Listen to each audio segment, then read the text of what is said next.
श्री परमात्मने नमः। अष्टावक्र गीता तीसरा अध्याय। महापंडित एवं विद्वान अष्टावक्र की बुद्धिमता से आप सभी लोग परिचित होंगे। जनक की सभा में उन्होंने बंदी से शास्त्रार्थ करके अपनी विद्वता का परिचय दिया था और बंदी को इसके अहंकार के बारे में ज्ञात कराया था। उन्हीं के द्वारा रचित महागीता का यहाँ पर तीसरा अध्याय प्रस्तुत करते हैं। अष्टावक्र कहते हैं, आत्मा को अविनाशी और एक जानो। उस आत्म ज्ञान को प्राप्त कर किसी बुद्धिमान व्यक्ति की रुचि धन अर्जित करने में कैसे हो सकती है। स्वयं के अज्ञान से भ्रमवंश विषयों से लगाव हो जाता है। जैसे सीप में चांदी का भ्रम होने पर उसमें लोभ उत्पन्न हो जाता है। सागर से लहरों के समान जिससे ये विश्व उत्पन्न होता है वह मैं ही हूँ। जानकर तुम एक दिन जैसे कैसे भाग सकते हो। यह सुनकर भी कि आत्मा शुद्ध चैतन्य और अत्यंत सुंदर है, तुम कैसे जन्नेंद्रियों में आसक्त होकर मलिनता को प्राप्त हो सकते हो। सभी प्राणियों में स्वयं को और स्वयं में सब प्राणियों को जानने वाले मुनि से ममता की भावना का बने रहना आश्चर्य ही है। एक ब्रह्म का आश्रय लेने वाले और मोक्ष के अर्थ का ज्ञान रखने वाले का आमोद प्रमोद द्वारा उत्पन्न कामनाओं से विचलित होना आश्चर्य ही है।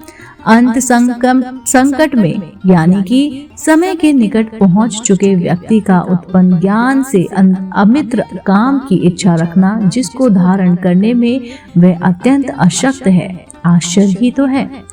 इन लोग और परलोक में विरक्त नित्य और अनित्य का ज्ञान रखने वाले और मोक्ष की कामना करने वाले, मोक्ष से डरने वाले, आश्चर्य ही है। इन लोक और परलोक से विरक्त नित्य और अनित्य का ज्ञान रखने वाले और मोक्ष की कामना रखने वाले का मोक्ष से डरना आश्चर्य ही तो है। अपने कार्यशील शरीर को दूसरों के शरीरों की तरह देखने वाले महापुरुषों को प्रशंसा या फिर निंदा कैसे विचलित कर सकती है। समस्त जिज्ञासाओं से रहित इस विश्व को माया में कल्पित देखने वाले स्थिर प्रज्ञा वाले व्यक्ति को आसन्न मृत्यु भी कैसे भयभीत कर सकती है। निराशा में भी समस्त इच्छाओं से रहित स्वयं के ज्ञान से प्रसन्न महात्मा की तुलना किससे की जा सकती है। स्वभाव से ही विश्व को दृश्यमान जानो, इसका कुछ भी अस्तित्व नहीं है। यह ग्रहण करने वाले योग्य हैं और ये त्यागने योग्य हैं। देखने वाला स्थिर प्रज्ञा युक्त व्यक्ति क्या देखता है।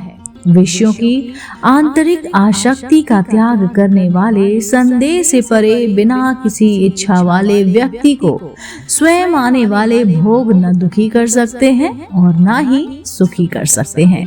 कहा जाता है, अष्टावक्र द्वारा रचित महागीता का एक एक श्लोक 1000 मणिकों की तुलना में भी बहुत अमूल्य है, क्योंकि अष्टावक्र गीता के श्लोकों में गागर में सागर भरने जैसा बताया गया है। लोकहित में और लोकहित के लिए गीता बहुत ही महत्वपूर्ण ग्रंथ है, जिसे पढ़ना और सुनना अवश्य चाहिए। अगर अष्टावक्र गीता से संबंधित किसी भी सलाह सुझाव या फिर शिकायत के लिए आप अपनी कीमती विचार कमेंट के माध्यम से हम तक पहुंचाइए। इसके अंतरिक्त आप इसे अपने दोस्तों के साथ, परिवार के साथ जरूर शेयर करें। मैं फिर से उपस्थित होती हूँ अष्टावक्र गीता का 4था अध्याय के साथ। तब तक के लिए नमस्कार।